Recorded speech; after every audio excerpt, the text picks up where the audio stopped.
और इस वक्त दिल्ली से खबर है, जहां उत्तराखंड के मुख्यमंत्री पुष्कर सिंह धामी दिल्ली दौरे पे हैं और दिल्ली उत्तराखंड सदन पहुंचे हैं मुख्यमंत्री धामी।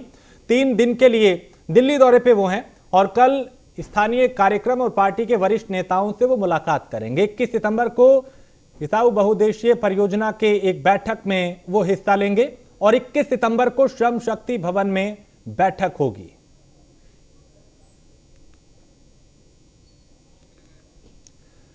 तो मुख्यमंत्री पुष्कर सिंह धामी का 3 दिन का दिल्ली दौरा है और इन 3 दिनों में कई नेताओं से उनकी मुलाकात होगी, कई कार्यक्रम हैं जिसमें वो शिरकत करेंगे और कई ऐसे मुद्दे हैं जिस पे पार्टी के वरिष्ठ नेताओं से मिलकर वो उस पर बात करेंगे। और दिल्ली वो पहुंच चुके हैं। 21 सितंबर को किसाऊ परियोजना को लेकर एक अहम बैठक होने वाली है और किसाऊ परियोजना की बैठक में हिमाचल के मुख्यमंत्री भी शामिल होंगे। तो 17 जल विद्युत परियोजनाओं पर भी पैरवी करेंगे मुख्यमंत्री पुष्कर सिंह धामी। और मुख्यमंत्री का 3 दिन का ये दिल्ली दौरा है और इन 3 दिनों में कई योजनाएं हैं जिस पे वो बात करेंगे, कई दिग्गजों से मुलाकात करेंगे, कई कार्यक्रमों में शामिल होंगे। अलग अलग दिनों में अलग अलग कार्यक्रम उनके निर्धारित हैं। और पीयूष तिवारी हमारे संवाददाता दिल्ली से इस पर ज्यादा जानकारी के साथ। पीयूष, 3 दिन के लिए दिल्ली में है पुष्कर सिंह धामी, क्या क्या खास रहने वाला है? देखिए, पुष्कर सिंह धामी 3 दिवसीय दौरे पर दिल्ली पहुंचे हैं। आज करीब 1 घंटे पहले वो दिल्ली स्थित उत्तराखंड सदन पहुंचे हैं और इस दौरान उन्होंने कहा कि कल कुछ संभव है तो कुछ केंद्रीय मंत्रियों से उनकी मुलाकात हुई। इसके अलावा कुछ स्थानीय लोग जो उत्तराखंड के निवासी हैं और दिल्ली में रहते हैं उनसे भी मुलाकात हो सकती है। इसके अलावा अगर हम बात करें तो 21 सितंबर को किसाऊ बहुउद्देशीय परियोजना की एक बैठक में हिस्सा लेंगे, चूंकि ये बैठक श्रम शक्ति भवन में होंगी। इसके अलावा उत्तराखंड की परियोजनाओं को लेकर किस तरीके से उन परियोजनाओं को रफ्तार दिया जा सके, इसको लेकर भी कई केंद्रीय मंत्रियों से सीएम पुष्कर सिंह धामी की मुलाकात हो सकती है। इसके अलावा अन्य कई विषय है उत्तराखंड की। अगर हम बात करें, विधानसभा में भर्तियों का जिक्र, अनियमितताएं निकलकर सामने आई थी, उसको लेकर भी संभव है कि पार्टी के वरिष्ठ नेताओं से इनकी मुलाकात हो और उस पर चर्चा हो। हालांकि मुख्य जो कार्यक्रम है वो 21 तारीख को यानी परसों का है, जिसमें किसाऊ बहुउद्देशीय परियोजनाओं के लिए एक बैठक बुलाई गई है। उस बैठक में उत्तराखंड के मुख्यमंत्री पुष्कर सिंह धामी हिस्सा लेंगे। बहुत शुक्रिया पीयूष जानकारी के लिए। तो 3 दिन का मुख्यमंत्री पुष्कर सिंह धामी का एक कार्यक्रम है और इन 3 दिनों में अलग अलग दिनों में अलग अलग कार्यक्रम निर्धारित हैं जिसमें वो शामिल होंगे और कुछ प्रोजेक्ट हैं जिसपे वो दिग्गज नेताओं के साथ मुलाकात करके मंथन करेंगे।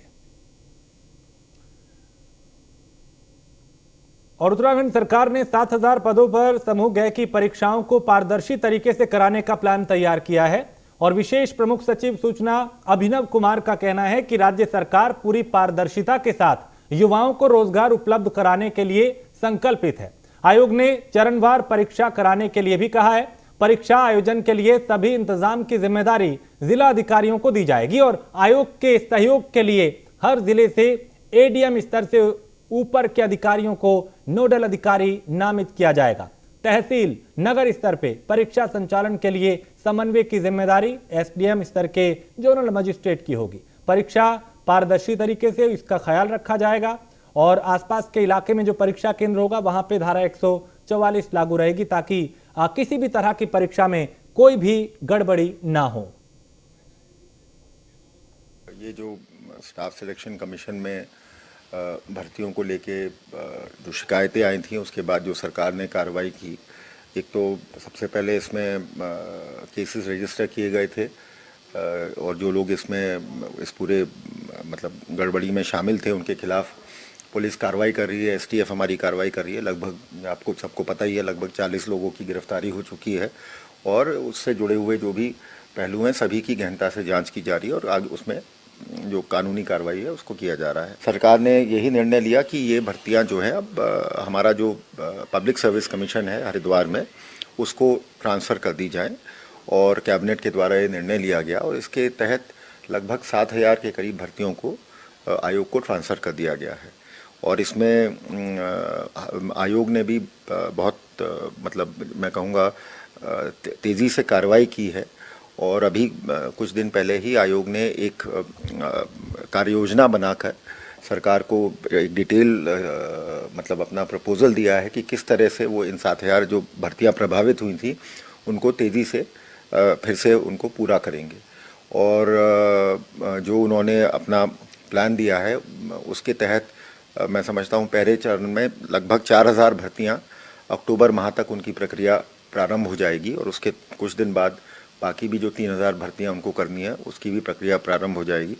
और हमें पूरा विश्वास है कि हमारा जो पब्लिक सर्विस कमीशन है और उसकी देखरेख में ये जो भर्तियां रुक गई थी जांच की वजह से उनको पूरा करने का काम जल्दी से हो जाएगा, ताकि जो हमारे युवा अभ्यर्थी हैं जिन्होंने पहले इन भर्तियों में आवेदन किया था उनको फिर से इन नौकरियों के लिए कम्पीट करने का अवसर मिले और प्रदेश को शीघ्र ये जो रिक्त पद हैं इनको भरकर एक तरफ जहां युवाओं को रोज़गार मिले और जो सरकारी सेवाओं को भी और बेहतर ढंग से पब्लिक को पहुंचाने में हमें मदद मिले। मतलब डिटेल में तो मैं वो प्रपोज़ल नहीं वो करना चाहूँ, लेकिन उन्होंने एक चरणबद्ध तरीके से इसमें सरकार से कुछ विषयों पर सपोर्ट मांगा है और नेचुरली आयोग हमारा ही अपना एक कॉन्स्टिट्यूशनल बॉडी है और इन भर्तियों को सुचारू रूप से जब पूरा करने में आयोग हमसे जो भी मदद मांगेगा उसको उपलब्ध कराई जाएगी। और शहरी विकास विभाग में चला सीएम पुष्कर सिंह धामी का चाबुक। शहरी विकास मंत्री प्रेमचंद अग्रवाल को सीएम धामी ने बड़ा झटका दिया है। शहरी विकास विभाग में 74 कर्मचारियों के बम्पर तबादलों पर रोक लगाई है और मुख्यमंत्री ने तबादलों पर रोक लगाते हुए नाराजगी भी जाहिर की है। कर्मचारियों के तबादले कर जर्मनी निकल गए थे मंत्री प्रेमचंद अग्रवाल और बैकडोर भर्ती विवादों में घिरे मंत्री प्रेमचंद अग्रवाल का एक और कारनामा। उत्तराखंड विधानसभा में बैकडोर भर्ती को लेकर विवादों में घिरे शहरी विकास मंत्री प्रेमचंद अग्रवाल ने एक और नए विवाद को जन्म दिया है और मंत्री अपने शहरी विकास विभाग में 74 कर्मचारियों के बम्पर तबादले कर जर्मनी निकल गए। लेकिन इन बम्पर तबादलों पर विवाद खड़ा होने से पहले ही मुख्यमंत्री पुष्कर सिंह धामी ने इस पर तत्काल रोक लगा दी। तो शहरी विकास मंत्री प्रेमचंद अग्रवाल को सीएम धामी ने बड़ा झटका दिया है और विभाग में 74 कर्मचारियों के बम्पर तबादलों पर रोक लगाई है मुख्यमंत्री ने।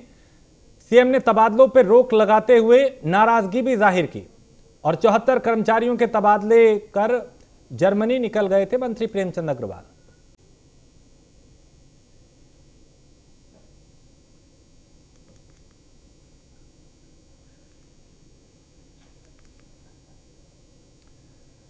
तो उत्तराखंड के शहरी विकास मंत्री प्रेमचंद अग्रवाल ने जर्मनी की उड़ान भरने से पहले शहरी विकास विभाग में 74 कर्मचारियों के तबादले कर दिए और एक बार फिर वो सवालों के घेरे में है।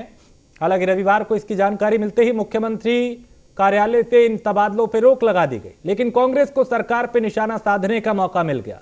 कांग्रेस ने आरोप लगाया कि प्रेमचंद अग्रवाल नियुक्तियों में मिले पैसे को ठिकाने लगाने और जांच से बचने के लिए जर्मनी निकल गए।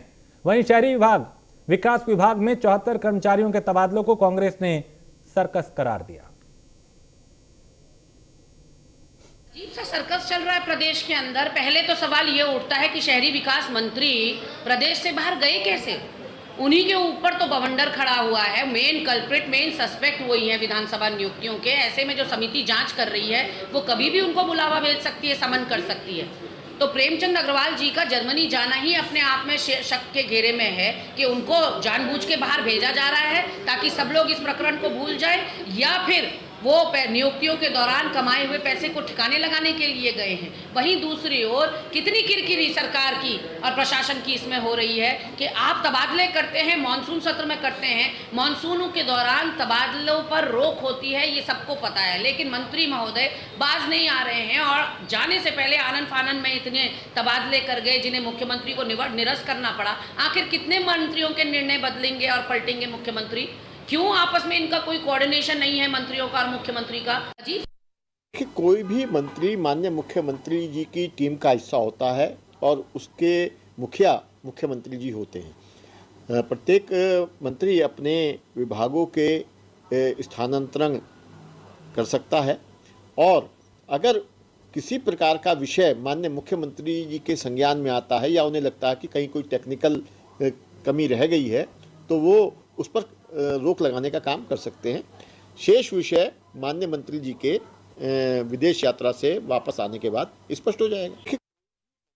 उत्तराखंड के नगर विकास विभाग में हुए 74 तबादलों पर मुख्यमंत्री पुष्कर सिंह धामी की रोक के बाद परिवहन निगम के मंत्री चंदन राम दास ने भी हाथ खड़े कर दिए हैं। परिवहन विभाग में भी विचलन लाकर बहुत बड़े पैमाने पे तबादले की तैयारी थी। इस पर मंत्री ने अफसरों से अनावश्यक तबादले न करने और तबादलों संबंधी कोई फाइल नहीं लाने की बात कही है। चंदन राम दास कहते हैं कि सिर्फ प्रमोशन व जरूरी तबादले जो कि पोस्टिंग के आधार पर होने हैं उन्हें ही किया जाएगा।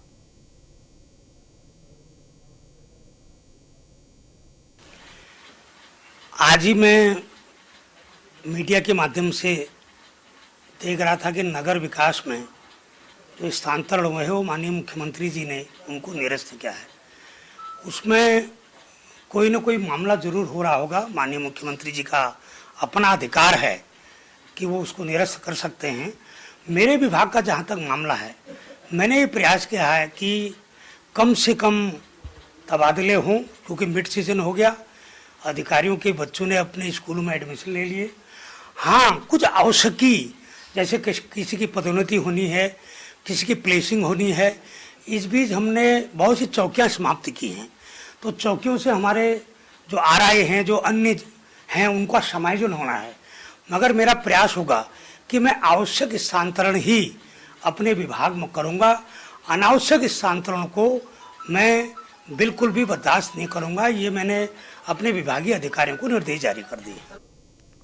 और उत्तराखंड राज्य आंदोलनकारी मंच ने मुख्यमंत्री पुष्कर सिंह धामी का आभार व्यक्त किया। दरअसल राज्य सरकार की तरफ से दिव्यांग राज्य आंदोलनकारियों की पेंशन को दोगुना किया गया है। आदेश के तहत रुड़की के प्रकाश कांति और देहरादून के अमित ओबराय की पेंशन धनराशि को 10 से बढ़ा के 20,000 प्रति माह कर दिया गया, जिसके लिए राज्य आंदोलनकारी मंच ने सीएम का आभार व्यक्त किया।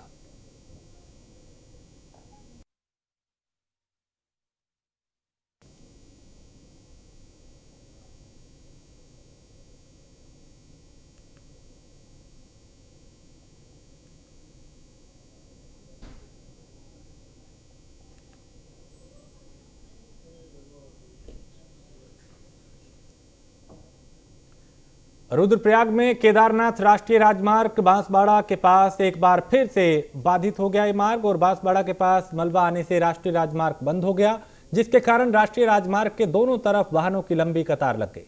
राजमार्ग बाधित होने के कारण लोगों को भी कई तरह की दिक्कतों को सामना करना पड़ा।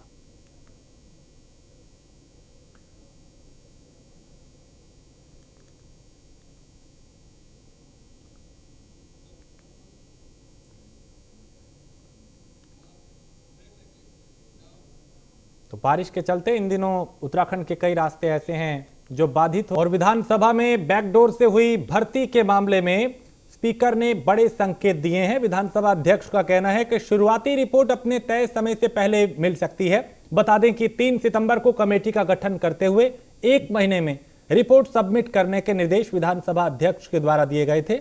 और वहीं विधानसभा अध्यक्ष रितु खंडूड़ी ने कांग्रेस प्रदेश अध्यक्ष को घेरते हुए कहा कि जो आरोप करण माहरा लगा रहे हैं, अगर वो सही साबित नहीं हुए तो क्या प्रदेश अध्यक्ष मीडिया के सामने आके माफी मांगेंगे? पूछना चाहूंगी, अगर जांच प्रभावित नहीं होंगी तो क्या वो मीडिया पे आके माफी मांगेंगे? मेरा सीधा सवाल ये है। अगर उनको लगता है कि जांच प्रभावित नहीं हुई है तो क्या वो माफ़ी मांगेंगे? इस तरह के सवाल अपने अफसरों पे करना जायज़ नहीं है। मैं उनसे निवेदन करना चाहूँगी, बहुत ही इम्पॉर्टेंट इशू है, सीरियस इशू है, इसमें पॉलिटिक्स नहीं करनी चाहिए। बोलने को मैं बहुत कुछ बोल सकती हूँ। 2016 की भी बहालियाँ हैं, तब किसी ने कुछ सवाल क्यों नहीं उठाए? तो इसलिए इसको हम पॉलिटिकल इशू ना बनाएं और केवल जो हमारा विधानसभा है उसमें क्या हुआ है, नियम फॉलो हुए हैं कि नहीं हुए, उसकी जांच पर हम लोग बात। यूकेएसएससी भर्ती घोटाले की सीबीआई जांच की मांग को लेकर एनएसयूआई कार्यकर्ता राजपुर रोड स्थित कांग्रेस प्रदेश मुख्यालय में इकट्ठा हुए। इसके बाद एक जुलूस की शक्ल में पैदल मार्च निकालते हुए सचिवालय की ओर बढ़ने लगे, लेकिन सुभाष रोड पे पहले से ही मौजूद भारी पुलिस बल ने प्रदर्शनकारियों को रोक लिया। बड़े लंबे समय से यूकेएसएससी में जो भर्ती घोटाला है उसके खिलाफ और जो विधानसभा में अवैध नियुक्तियां की गई है उसके खिलाफ हम लोग लगातार आंदोलन कर रहे हैं। और हम लोग सरकार से मांग कर रहे हैं कि UKSSC की CBI जांच की मांग हम लोग कर रहे हैं। साथ साथ जो विधानसभा में जितनी भी भर्तियां नियुक्ति हुई हैं उनको हम रद्द करने की भी मांग कर रहे हैं। इसके अलावा हम लोग जो 30% महिला आरक्षण जो हाईकोर्ट द्वारा जिस पर रोक लगाई गई है उसको हम सरकार से मांग कर रहे हैं, उसके लिए जल्द से जल्द अध्यादेश लाया जाए। और ठोस भू कानून की मांग उत्तराखंड में हो रही है, उसके लिए भी हम लोग आज ये घेराव कर रहे हैं। देखिए, सरकार को तो ये ज़रूरत कभी भी महसूस नहीं हुई कि CBI जांच कराई जाए, क्योंकि जितने भी लोग इसमें पकड़े गए हैं वो एक आम कर्मचारी और एक छोटे मोटे नेता हैं। लेकिन उन लोगों की UKSSC में इतनी बड़ी सेटिंग कैसे हो गई, ये एक बहुत बड़ा सवाल अपने आप में है। कहीं ना कहीं इसमें किसी बड़े अधिकारी और नेताओं का हाथ होने का अंदेशा है और इसलिए ही सरकार इसकी जांच नहीं करा रही है। हम लोग चाहते हैं कि एक उच्च न्यायालय के एक रिटायर्ड न्यायाधीश की निगरानी में ये जांच की जाए और दूध का दूध पानी। और उत्तराखंड में सरकार मदरसों के सर्वे के साथ साथ वक्फ बोर्ड की बेशकीमती जमीनों का भी तेजी से सर्वे करा रही है। समाज कल्याण मंत्री चंदन रामदास का कहना है कि वक्फ बोर्ड की खाली जमीनों पर सरकार बड़े प्रोजेक्ट जैसे सोलर एनर्जी आदि को लगा के राजस्व कमाने के साथ साथ रोजगार के रास्ते भी तलाश रही है। और हमने निर्देशित किया है कि सबसे पहले वक्फ बोर्ड की भूमि का चिन्हीकरण हो। कौन सी जमीन कहाँ है, किसके कब्जे में है, वहाँ क्या वास्तव में कोई अतिक्रमण हुआ है। तो प्रथम चरण में वक्फ बोर्ड और हमारी जो एजेंसीज हैं वो हमारी वक्फ बोर्ड की ज़मीन का हम चिन्हीकरण करेंगे, उसकी बाउंड्री कराएंगे और आवश्यकता पड़ी जहाँ अतिक्रमण होगा, जहाँ अन्य चीज़ें होंगी, उनको हम तत्काल हटाने का काम भी करेंगे और उनमें हम योजनाएं भी बनाने के काम कर रहे हैं। देवबंद से भी फतवा जारी हुआ है कि मदरसों की सर्वे में सहयोग करें, न कि नकारात्मक रूप में ले।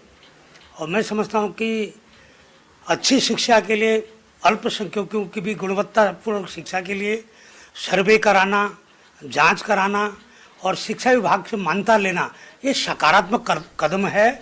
इसकी पहल आगे भी। और देहरादून में कछुए की चाल से हो रहे स्मार्ट सिटी के कार्यों को लेकर बीजेपी विधायक ने अपनी नाराजगी व्यक्त की है। स्मार्ट सिटी के काम कर रहे ठेकेदारों को मुख्यमंत्री पुष्कर सिंह धामी ने बाहर का रास्ता दिखाया। साफ है कि लंबे समय से चल रहे स्मार्ट सिटी के कार्य को लेकर खुद सरकार भी संतुष्ट नहीं है। ऐसे में सरकार के मुखिया पुष्कर सिंह धामी ने स्मार्ट सिटी में हो रहे कार्यों का संज्ञान लिया। और वहीं राजपुर के विधायक खजान दास ने सोमवार को स्मार्ट सिटी से जुड़े अधिकारियों के साथ बैठक की। इस दौरान देहरादून के पार्षदों ने भी बैठक में हिस्सा लिया। करके आज जो एक अहम बैठक थी जिसमें सभी विभागों के अधिकारियों को यहाँ इस बैठक में बुलाया गया था और स्मार्ट सिटी से संबंधित हमारे व्यापारी जो प्रतिनिधिगण हैं उनको इस बैठक में आमंत्रित किया गया था। और मैंने भी पहले जो बैठक ली थी वो एक बड़ी बैठक थी और उस पर भी कहा गया था कि आप 25 सितंबर तक कार्य को पूरा करेंगे, अन्यथा आपके खिलाफ कार्रवाई भी हो जाएगी। और मैंने भी ये चेतावनी देखी, हो सकता है कि मुझे भी धरने पर न बैठना पड़े। और राजकीय सेवाओं में प्रमोशन में आरक्षण के लिए कैडर वाइज रोस्टर बनाए जाने को लेकर नैनीताल हाईकोर्ट ने उत्तराखंड सचिवालय अनुसूचित जाति एवं जनजाति कार्मिक की तरफ से दायर याचिका पर सुनवाई की। मामले में हाईकोर्ट ने सरकार से 6 सप्ताह के भीतर जवाब देने को कहा है।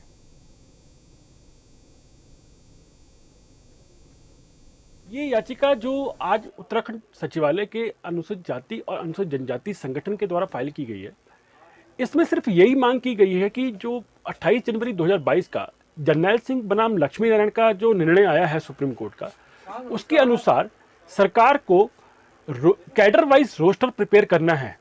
सरकार के द्वारा 2012 में इंदु कुमार पांडे की कमेटी का गठन किया गया था जिसने अपनी रिपोर्ट दी थी। उन्होंने अपनी रिपोर्ट में इनएडुकेट रिप्रेजेंटेशन की बात की थी शेड्यूल कास्ट और शेड्यूल ट्राइब के लिए। उसके बाद सरकार के द्वारा जस्टिस इरशाद हुसैन कमीशन बनाया गया जिसने 2016 में अपनी रिपोर्ट दी, लेकिन सरकार के द्वारा उस पर कोई एक्शन नहीं लिया गया। आज न्यायालय ने सरकार से 6 सप्ताह के भीतर जवाब मांगा है और साथ में ये भी पूछा है सरकार से कि जस्टिस इरशाद हुसैन कमीशन की रिपोर्ट पर सरकार के द्वारा क्या एक्शन